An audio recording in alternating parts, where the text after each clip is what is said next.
Wow, so thrilled to start this amazing day, which is March 20th, International Day of Happiness, with one of my personal heroes, S.POWDYEL, former Ministry of Education in Bhutan.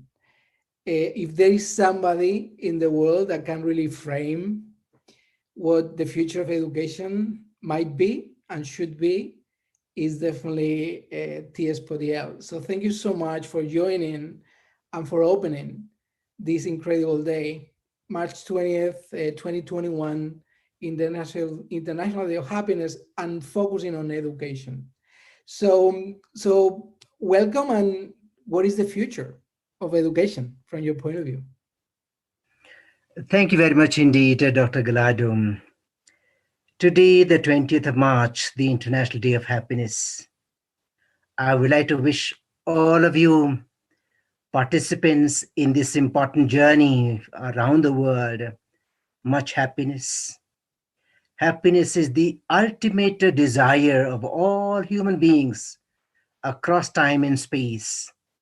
And it is thanks to His Majesty, the Fourth King of Bhutan, Gyalpo Jigme Singye Wangchuk, who introduced the concept of gross national happiness, that the United Nations General Assembly decided to observe the 20th of March every year as the International Day of Happiness. And the finest space to celebrate this particular day is the World Happiness Foundation. And I'm so glad that I get to participate in this conversation about happiness and the future of education. I truly believe that education has a very bright future. There is no other way around. Education is the instrument for the making of a better world. It is the instrument for the making of a happier world. It is the instrument for the making of peace in the world. If education does not do this, if it cannot do this, there is no other medium that we can engage to make the world a happier place.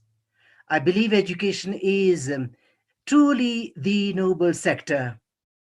It is the noble sector. Some wise people in the past called education the noble sector. And I'm a true believer in this and an advocate of education as the noble sector. Education ought to help young men and women, boys and girls, our youth, to cultivate the nobility of their mind, to cultivate the nobility of their heart, thereby leading to the cultivation of the nobility of action. So when the head and the heart and hands are engaged on the principle of nobility, you can imagine what will be the outcome of the action of such people who engage the triple gem of the head and the heart and the hands, dedicated to the making of our world a better place. So as we begin this very important week-long celebration of the International Day of Happiness and engage ourselves in this very important conversation, I would like to call upon my fellow educators all around the world to engage education as the noble sector to make a difference. Education is based on the principle of hope. It is based on the principle of possibility. Things may not be perfect now. The world may not be a perfect place, but with our efforts, with human effort, we can make the world a better place. Life may not be perfect, but with effort, we can make it more beautiful. We have to believe in the possibility of our children succeeding. We have to believe in the possibility of a young men and women around the world succeeding. And the future belongs to them. And we owe it to the children the young men and women of our nations around the world to do our best to share the message of hope, to share the message of possibility, to share the message of the world becoming better through human action, through human effort. It is so easy to give up, throw up our hands, and say that there are too many problems and we cannot do anything about it. That is the surest way to surrender. We cannot do it. This is the only world we have. This is the only world we have. This is the only earth we have. And it is worth, every bit worth, making it a better place. Every bit worth working for to make it a more peaceful place, a more harmonious place for all human beings. We have to invoke the better self, the nobler self, the sublimer self of our young men and women. These children, boys and girls, are such wonderful human beings. They are looking for pathways. They're looking for a vision to, to move forward in their lives, to get to their destiny. They're trying to venture out, explore, experiment, look for a better world.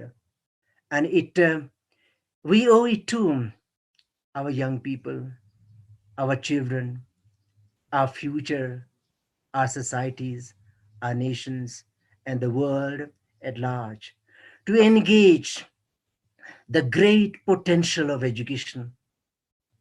All around the world, we have built so many schools, colleges, and universities, set up institutions of learning. For me, these are the temples of learning, the temples of wisdom. We have to elevate our institutions and engage them to a higher cause, to a higher purpose. Education cannot be an instrument of simply serving the call of the job market, as important as it is. We have to go beyond the impulse of corporations, go beyond the impulse of companies and factories, and invoke the higher self, the nobler self of our young people. I think our young people deserve better. They deserve the best impulses to be invoked and to be celebrated. I think there are too many calls that do not inspire, too many impediments that stand in the way of our young people. So, for me, as an educator, all my life, I would like to believe in the integrity of the learning process, in the integrity of the learner. I think they deserve better. Learning itself has got to be elevated, and the learners themselves need to be celebrated. We have to engage education to a cause higher than what we have done with it so far.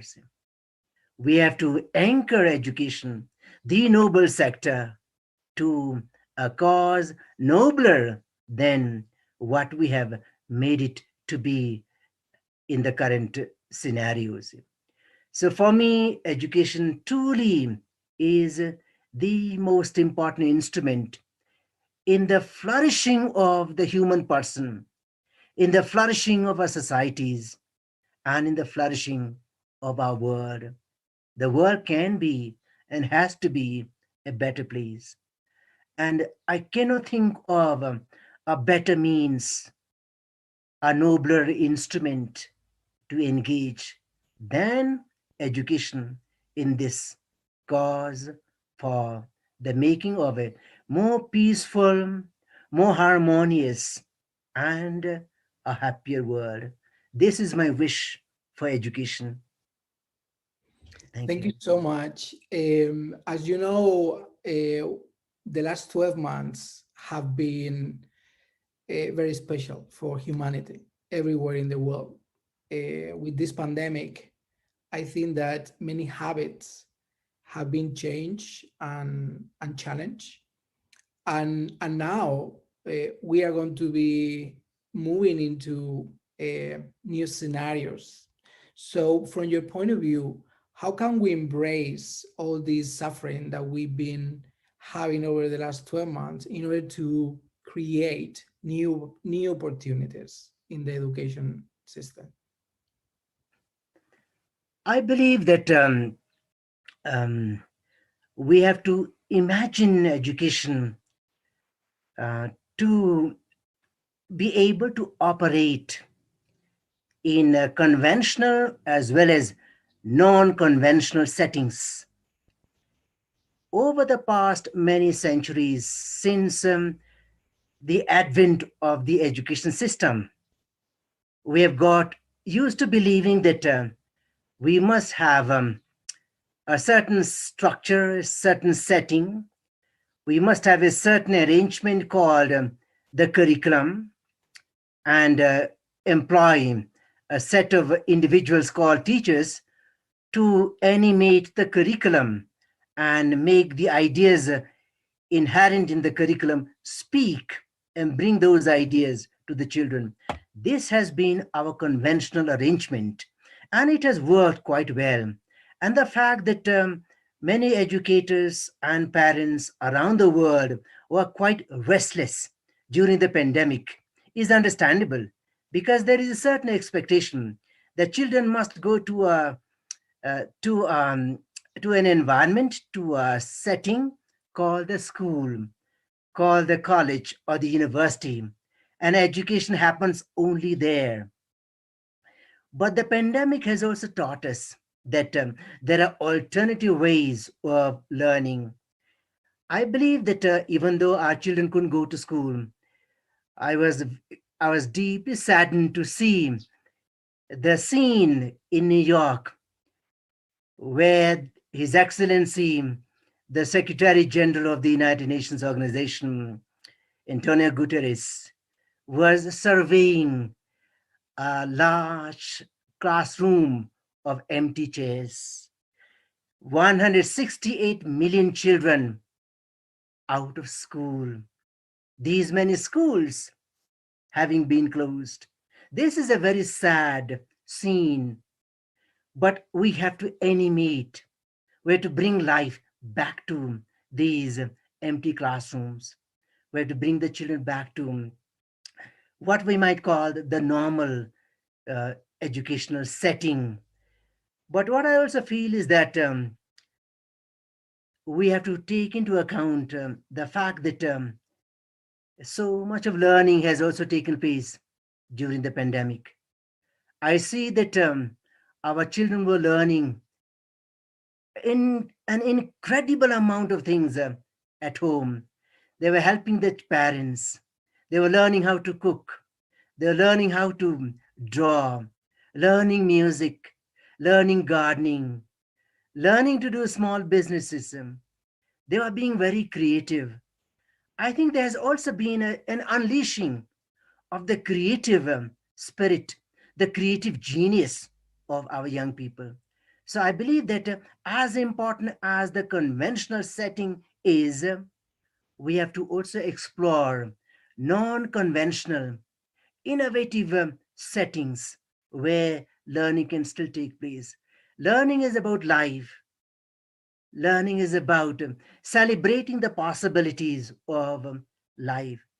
And life becomes possible. The manifestations of the many talents, the gifts, the genius of our young people happens not only in the school setting or the college or the university setting. It happens all over the world. It happens in all settings. It can happen at home. It can happen when the children are taking a walk in the garden. It can happen when they're playing. So we have to see as to how learning happens. What is it? How do we make meaning? Education is about making meaning. Learning is about making meaning. How do we make meaning of the world? How do we make meaning of our environment? How do we make meaning of the different elements that we encounter in our life? When we go for a walk, we walk on the earth. What is the relationship between us and this planet Earth? We look at the sky. How does the sky, the vastness of the sky, open the vistas of our mind and enable us to look beyond? How do the plants, how do the animals, how does the soil, how do other people, how do the different objects and elements of planet Earth react with us? How do we relate to them? What meaning do we make of them? So when we're able to make meaning of our surrounding and appreciate these relationships, I feel that is learning. So we have to broaden the scope of learning. We have to elaborate opportunities for learning, be innovative. So schools are going to remain there. We have to have our schools. I'm a great fan of schools and institutions. And I love to see children come back to schools. In my own country, Bhutan, on the 1st of March, children came back to schools. And that was the most beautiful scene to see. Our teachers receiving the children and embracing them, hugging them, welcoming them to their schools. The school coming back to life. This is what I like to see all around the world. Children have to come to school. The scene of children, the sight of children getting ready in the morning and boarding their buses or walking to the schools, arriving at the school, being received by their teachers, and starting the day. This is the best scene anywhere in the world. Children coming together in pursuit of learning, in the discovery of life and learning. That's what ought to be happening. So, my hope is that sooner rather than later, we are able to beat the virus. Life comes back to normal. And most of all, our temples of learning are able to open the door to our children, to our young men and women, our boys and girls. That is how it ought to be. Children animating our places, our hearts opening up, our minds lifting, the world enlarging, and receiving the children with open arms. This is my vision of our schools post COVID 19. Thank you so much, and thank you so much for your wisdom. As when I go to Bhutan and I sit with the kids when they do the circles outside the school and they eat on the grass, the feeling that you get is so amazing. So I guess that they are sitting on the grass eating and Yeah, sharing with other kids. That's really, really beautiful. indeed. So just one last question and one recommendation from you to your fellow educators. If you were to choose one strategic focus for education, or even one subject, what would it be? What Where we should be focusing in order to elevate and to move our societies to flourishing?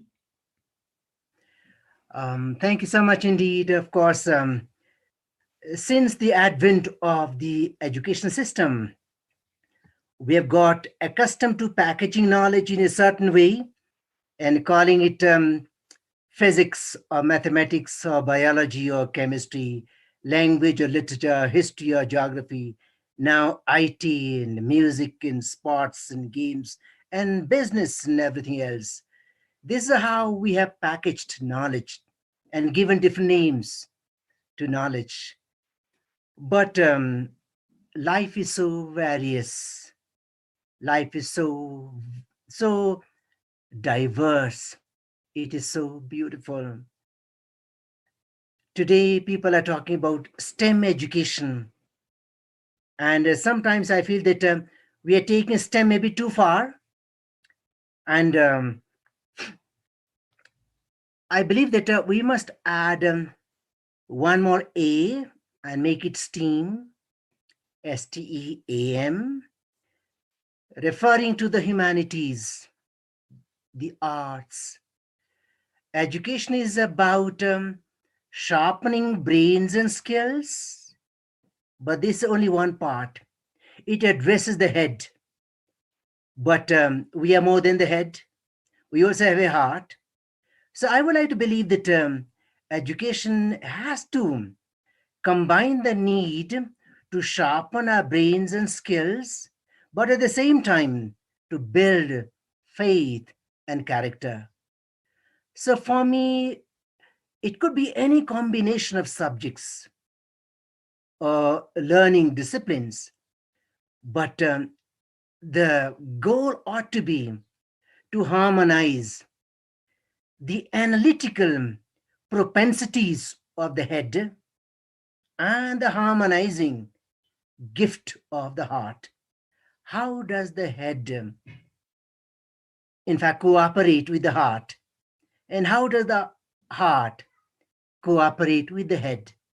So I believe that if I were to choose a subject for world peace, for world unity, for harmony, it has to be poetry. Poetry. Poetry is about unity. It's about harmony. So far, all around the world, we have looked at poetry as a subject of study and left it there. But poetry is a tremendous, in fact, way to combine. In poetry, we are looking at sounds, we are looking at words, we are looking at harmony and unity and proportion. How sounds combine, come together and give us rhymes, music, harmony. So poetry is a function of harmony. It is a function of unity. It's a function of peace. In poetry, disparate words come together and cooperate with each other. They sit side by side and create harmony, create unity, create proportion. We have to look at the world with the eyes of a poet. Countries come together as words come together in poetry. Leaders can come together as words and sounds come together to form the music of poetry. Poetry is music. Poetry is harmony. It's peace. So I would recommend to the leaders of the world the gift of poetry, the gift of unity, the gift of harmony, the gift of coming together to make the world a better place. There is poetry in mathematics. There's poetry in the sciences. There's poetry in literature, in language. There's poetry in history and in geography. There's poetry in real, authentic, genuine democracy. In the Platonic sense of politics, there is poetry. Politics today has been reduced and uglified to its lowest denominator. That's why there's so much chaos in the world. But if we have to practice poetry in the way in which the great father of philosophy, Plato, imagined politics as the instrument of building an ideal society, the ideal state, we can make an ideal world. We can make ideal societies. We are not awakened enough. We are not conscious enough. We are not mindful or thoughtful enough. A poet sees the world in its totality. The poet sees the world in harmony. So today we are talking about sustainability.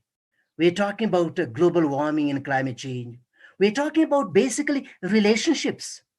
Poetry is about relationships, relationship between different words and sounds and ideas. We have to elevate it. We have to take poetry to guide our lives, to guide our societies. How can we bring about harmony, unity, and proportion? So, poetry, I believe, has got to be reaffirmed, reasserted, and re celebrated to make the world a better place. Poetry for peace, poetry for sustainability, poetry for unity, poetry for a better world. Wow. Um, this is so inspiring, T.S. This is fantastic. And I'm sure you know today is International Day of Happiness, and tomorrow, 21st, is International Day of Poetry. So I think that we should celebrate, and this is beautiful. Thank you so much. You don't mind? I just want to. It was so inspiring. I just want to finalize with the last two lines from Amanda Gorman's poem for the inauguration speech, and when she said that for there is always light, if only we are brave enough to see it, if only we are brave enough to be it. Thank you so much. You are light. You are light, and we are so thankful to have you opening this day and giving so much inspiration to everybody. Thank you so much. Thank you so much again. And once again, I would like to thank you for this opportunity and wish all the people all over the world peace and happiness and well being. Thank you very much indeed.